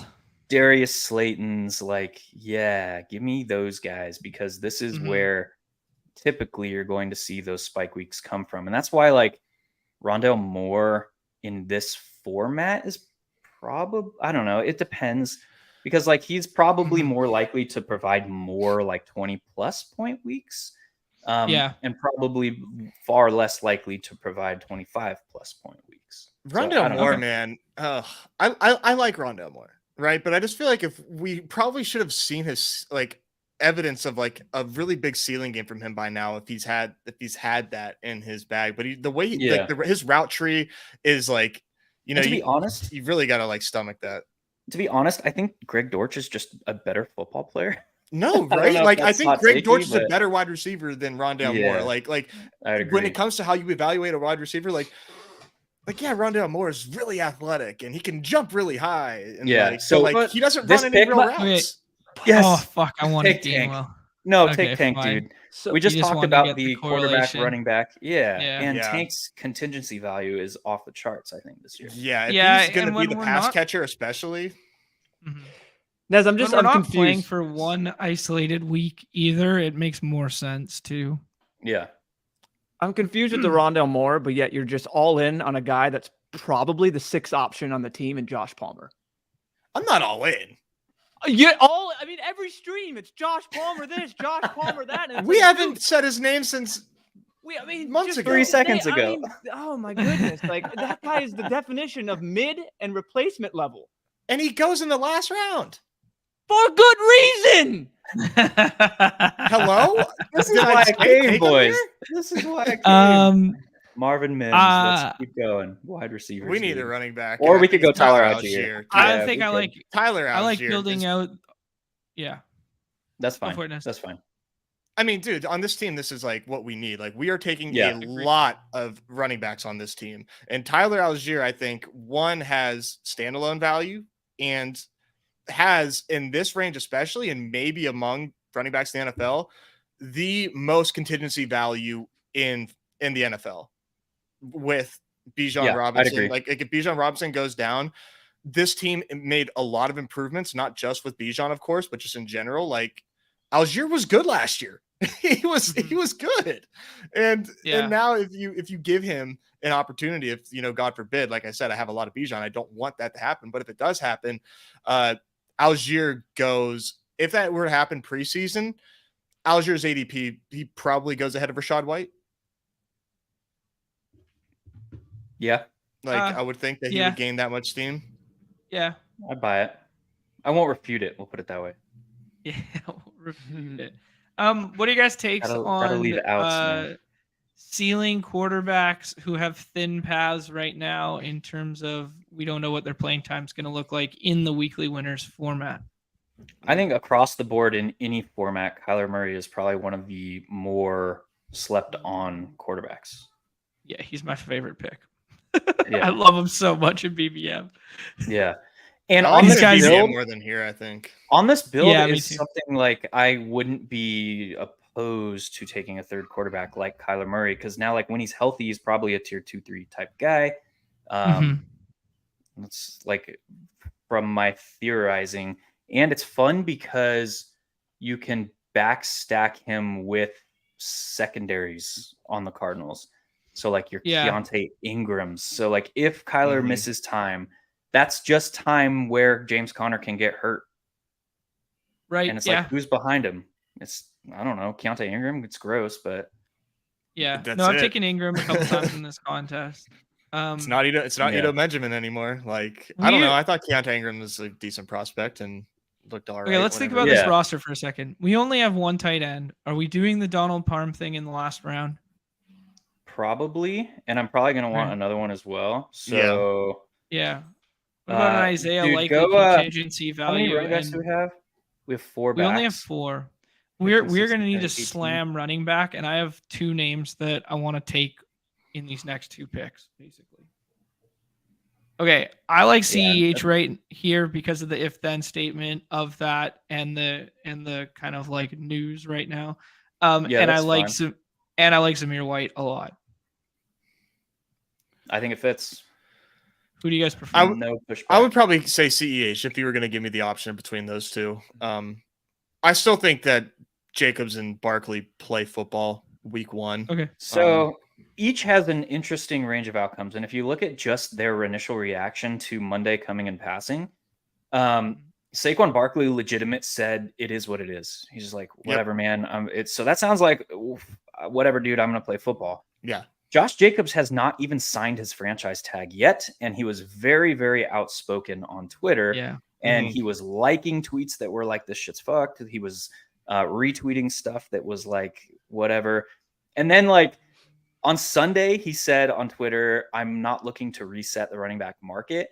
And then on Monday, after the deadline came and passed, he said, I'm doing this for the guys coming after me. It's like, well, that's he's been making comments that are like, this is bigger than me. I will say, like, that's something that I've talked about with my guy Fantasy Dog Pound on his channel. Like, he's been making comments that like, hey, this is like, I need to do this for like, just like what you just said that he said. Like, so that is like definitely a little scary. But what is this? His tag is also like $10 million to play football this season. So, you know, he's not turning that down, but it's that's just they're not the same. I don't think those situations. I think Josh Jacobs has a much higher chance.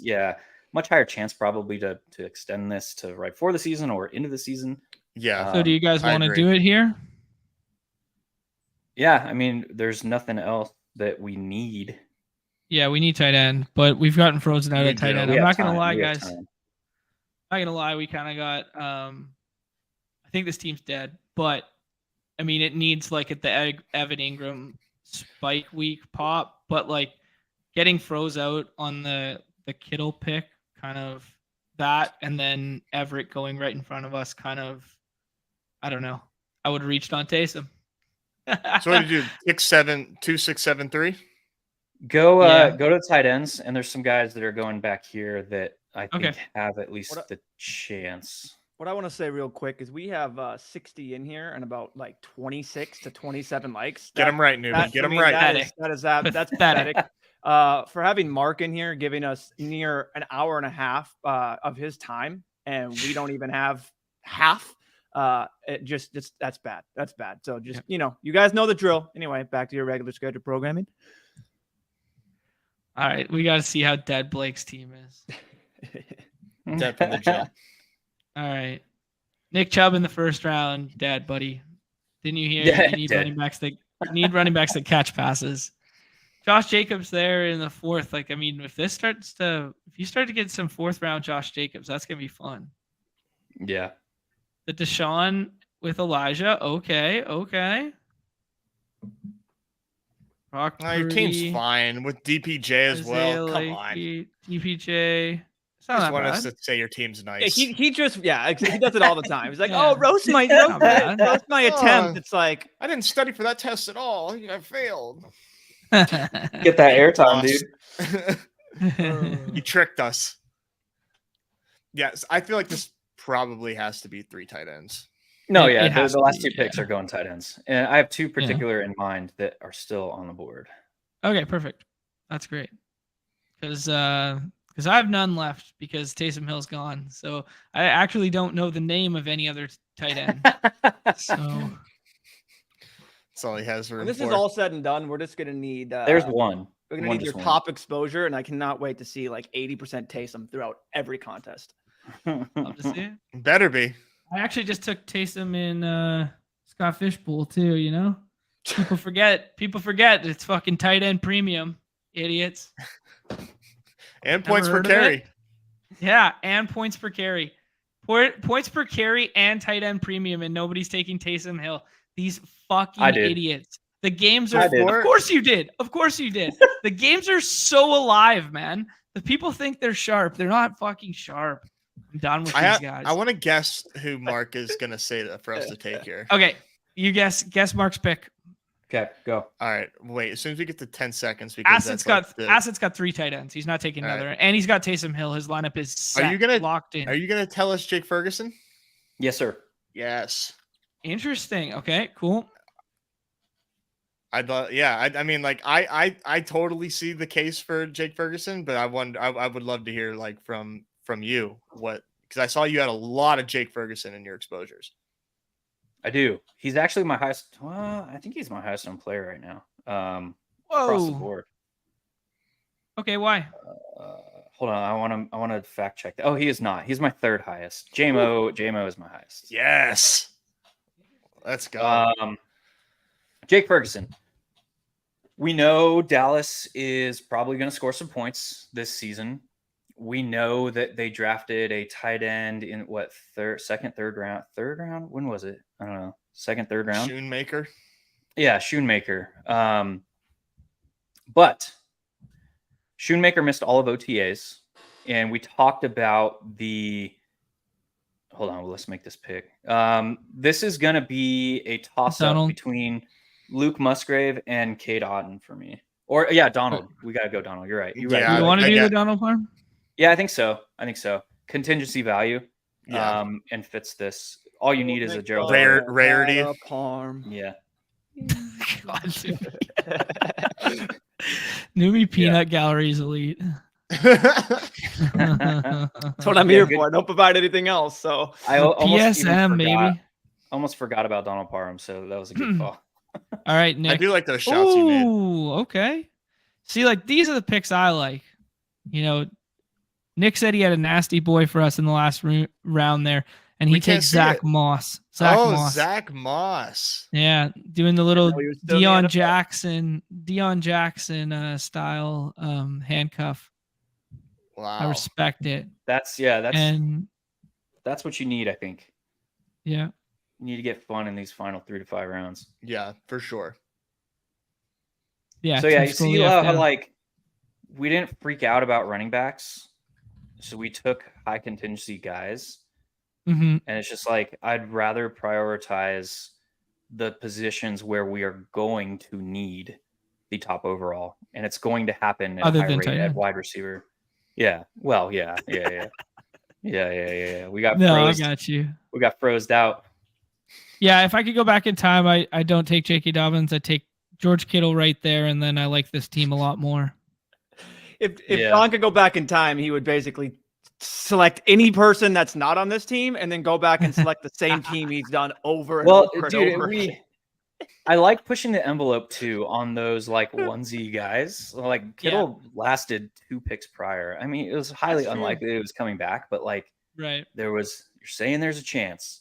Mm-hmm. And tight end is typically where you see it a lot too. Tight end and quarterback, you see fallers both in BBM and this format this year. Yeah, that's a good point. I mean, the wide receivers are just thrust up so heavy on this platform right now. Yeah. all in all, not bad.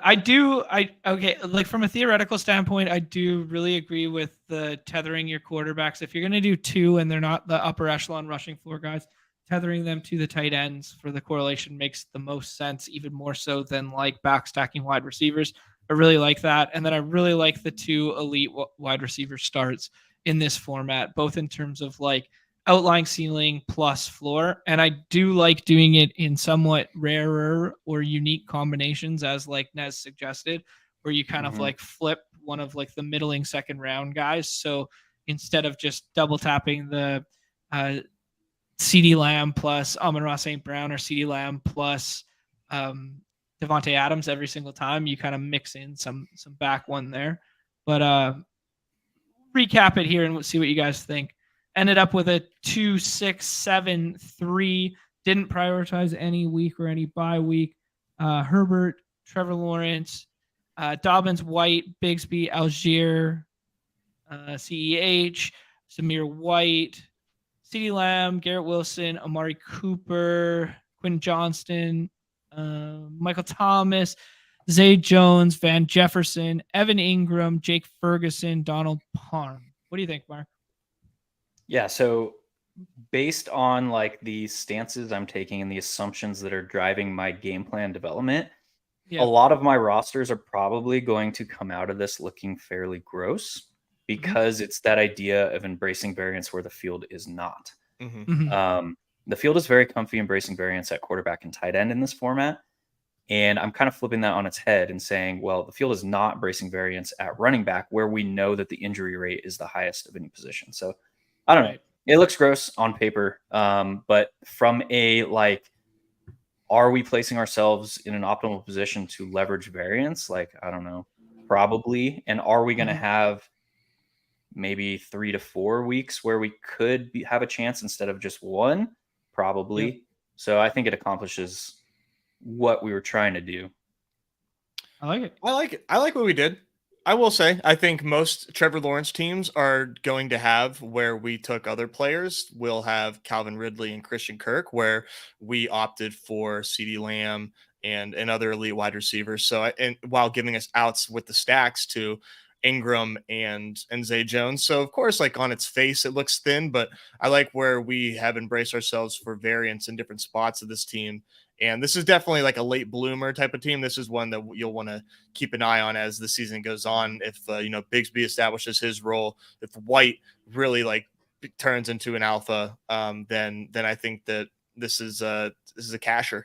Yeah, safe to say this is the only team that's going to be live post week 6 for John Boy. It's only one. I mean, yeah, it was a good exercise because it gets me out of my comfort zone too, because my comfort zone is actually considerably grosser than this. And like, I've been doing some very extreme, correlating everything over and over again, like looking at the first 3 weeks and seeing who the divisional are. And then I have a run back on everything. And yeah, I've been doing some really like weird, funky shit.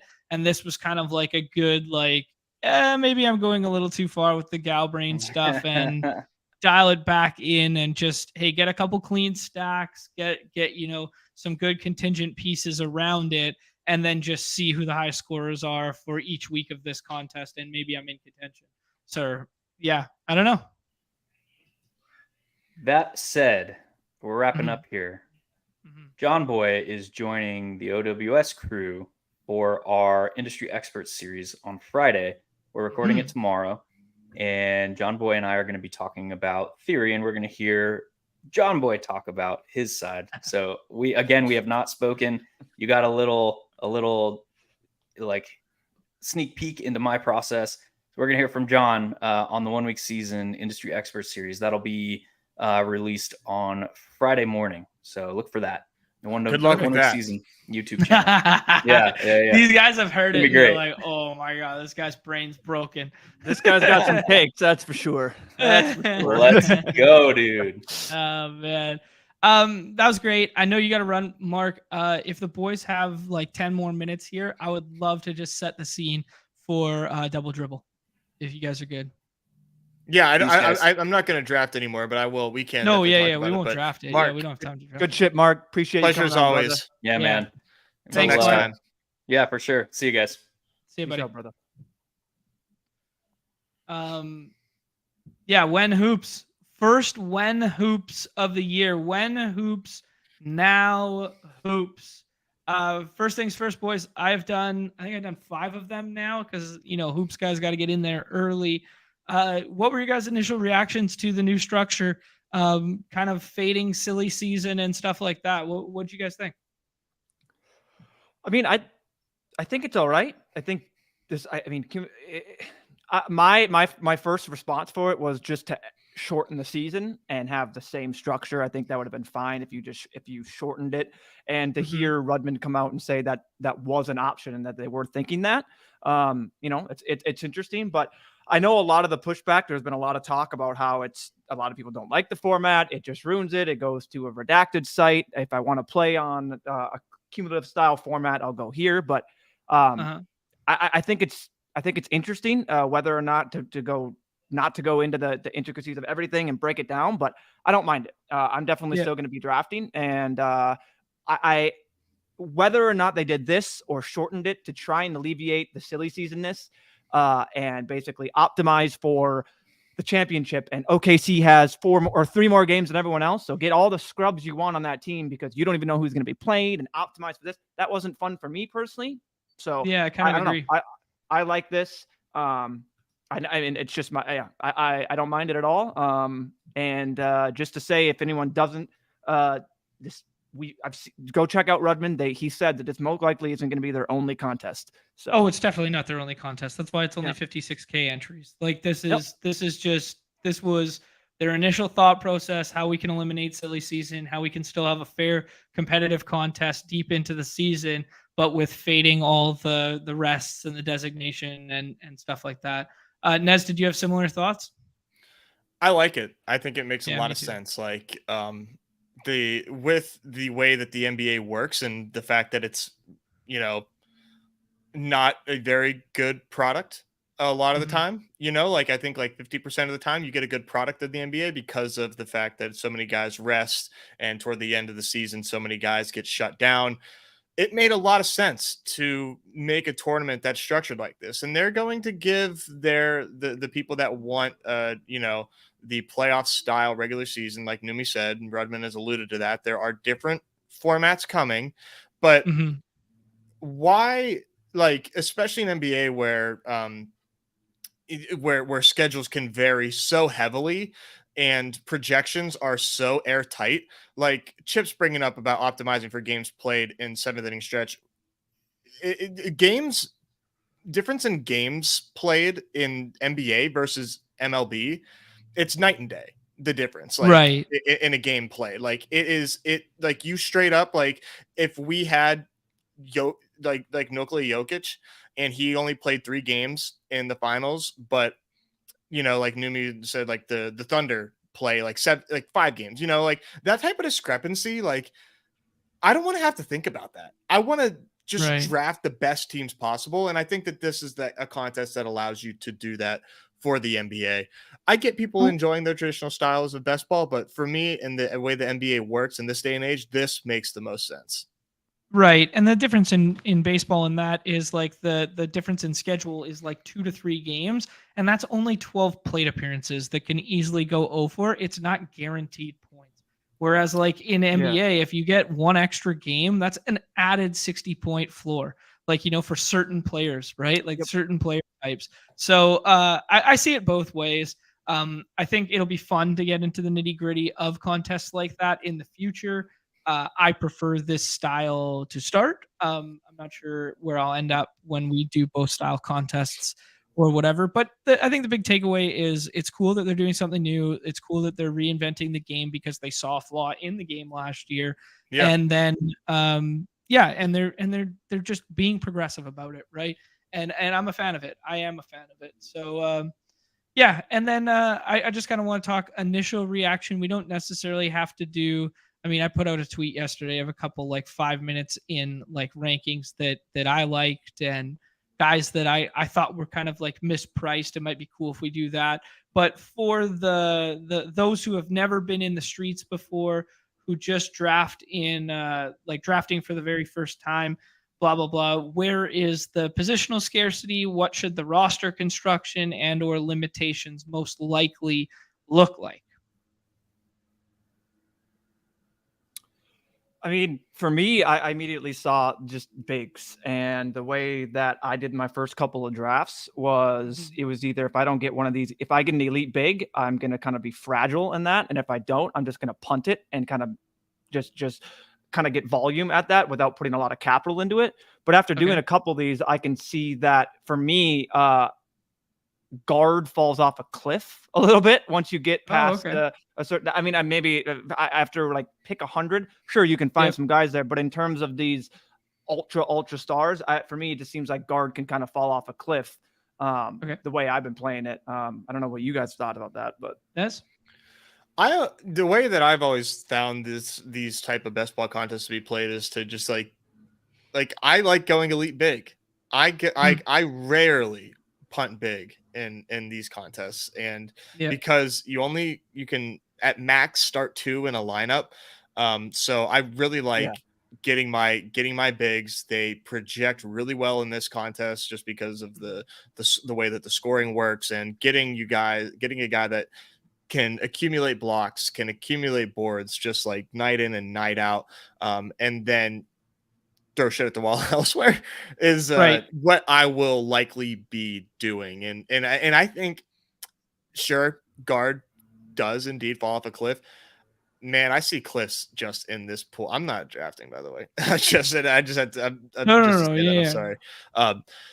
I think that there's just cliffs, period. In here, like the the level of talent falls off significantly.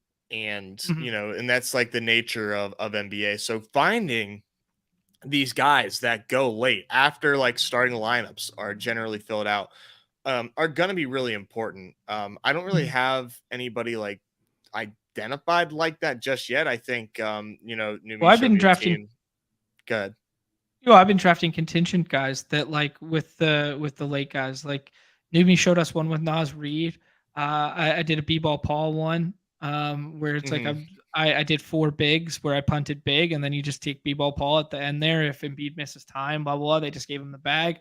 I've been doing like little stuff like that. I've been doing like Terry Rozier. Like, Rozier's way too cheap. I don't know how much he's risen since the ADP update, but that was totally mispriced. Yeah, because you're just thinking about who are these contingency guys where they vault into minutes that will have spike weeks for us throughout the season with guys missing time, and who's likely to miss time based on guys that miss time for rest frequently or have missed a lot of time in the past, right? Or you think about the Dame Lillard one. If Dame Lillard gets moved, like Anthony Simons, like what are we doing there, right? So there's just little micro ones, but my biggest thing is finding like treating guard right now like I treat the running back position, where I get a couple at the elite upside and then like the high end guys, and then when I fill out the rest of my guards, if I go 6-7 guards, something like that, I've been finding full contingency value guys like TJ McConnell. Like I've drafted TJ McConnell twice now with my last pick, just as like if Hallie misses any time, he's a 1.1 fantasy point per minute producer where I just gain those spike weeks in a few weeks of the season, right? I don't know if I'm right or wrong in doing so there, but that's just kind of how I've been treating it. Yeah, I will say I like guard later than I like wing later. There's the wings I think really fall off, but I guess one name that I do like at wing that goes really late is my boy Jonathan Isaac, who is in the 180s. He had I believe it was adductor surgery. You can't quit Jonathan Isaac just like John can't quit Taysom Hill, man. Oh my goodness. I can't quit Isaac either. Dude, Jonathan Isaac was a Isaac point per minute monster, too. even in his little in his brief stint back. Like whenever he did come back in the short amount of minutes he played. I mean, Godspeed. I know Cam Thomas all over again, baby. I mean, like if you're on the clock and you're like, man, Taylor Hendricks or Jonathan Isaac. Neither. Thanks. Yeah. Dude, he goes 180. Like, there's like I have trouble finding anybody in the 180s that has anything close to what Jonathan Isaac can give you, despite his flaws as a human being. I mean, you want contingency value. You got Santi Aldama out there in Memphis. You got Grant Williams going to Dallas. You got Grant Williams is one that I've been clicking to. Marvin Bagley, your boy Marvin Bagley's cheaper. I take like, that. I there's, take Marvin There's Bagley. a lot of people I would rather have than a guy with barely any cartilage left in his knee. Like, come on. Yeah. Fair enough. Anyways, we can beat the player take to death shit in the future here. What is your guys' standard build? Like, I guess it's position dependent, but let's say you take one of these elite bigs early. How many bigs are you taking if you get Jokic or Embiid? 3 max if I get one. Absolute max 3. Yep. So max 3, because you only have to start one. One can play in the flex. The stocks play really well on this platform. Just to reset some of the stuff that we talked about in the past with the daily stuff is, FanDuel scoring same as Underdog, virtually same as Underdog, where there's, no 3-pointer bonuses. There's none of that kind of stuff. So stocks play up big in this format. Okay, if you start with the back end of the draft board, feels a lot like double tapping guards right now. If you start with 2 guards there, how many guards are you guys drafting? Where do you shut it down? 6. Okay. And then I'll put depends where I put my other capital, but yeah, then I'll move it to wing and big. Okay. Yeah, I would say if I get 2 guards early, probably I would say 6 at like the absolute max. This is a contest that, like, personally, I find it like will be really hard to win if you punt any of these positions. Maybe big is probably the one that you can like really get away with it. But I don't really like to do that. And I like to be balanced, because like without star power at like one of these positions, you're drawing dead. Like you really do need to be balanced. I agree. Right. I think right now in this draft landscape would be the time to punt because of the values you can get. This would be the time to potentially do your punting. And then once this gets sharp and ADP, we start getting a little more efficient, then obviously I think it balance builds. But if you do want to do punts, which I've done on a couple, it would be like right now, if you have values that you define as like just quote like great values that you just want to get. So yeah, okay. And then the wing stuff, if you start with one of these top 3, I was prioritizing Giannis early because I thought wing was thinner than big, but now I might be walking that back a little bit and kind of just, you should always take Jokic if you can, kind of deal, or Jokic or Embiid if you can. But just open thoughts on wing. How many are you taking if you have an elite one? How many are you taking if you don't have an elite one? If I'm going like elite wing, maybe like 5 or 6, like depending on like how much capital I've got going into that, for sure, like 5 or 6, and then like just like shooting a bunch of darts at guard is generally what I like to do. Like I said, like I don't typically go more than 3 at the big, no matter like when I take that first one. Yeah, Numi? Yeah, it kind of just depends where my capital is going. But yeah, if I start like 1 or 2 wings, I'm kind of to do the same thing like I did with guard, maybe cap it at 6. I did one just before this where I took 4 straight wings and then only took 1 more, so I ended with 5. And those wings were elite like wings, like guys that would be going near the top of like rounds 1 or 2 in a daily, basically. So that's how I'm trying to view it through that. So yeah. So just like ballpark standard build, what is your 2.682 of BBM?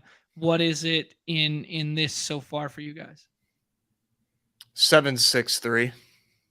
7.63. Okay, so you're shooting your bullets at guard as if guard was like the running back position. We play it like stars and scrubs kind of thing. I think it's a little deeper. I've done I think of the 5 that I've done, I think I have 4 6 6 4. So 6 6 4. And it might be draft pick dependent.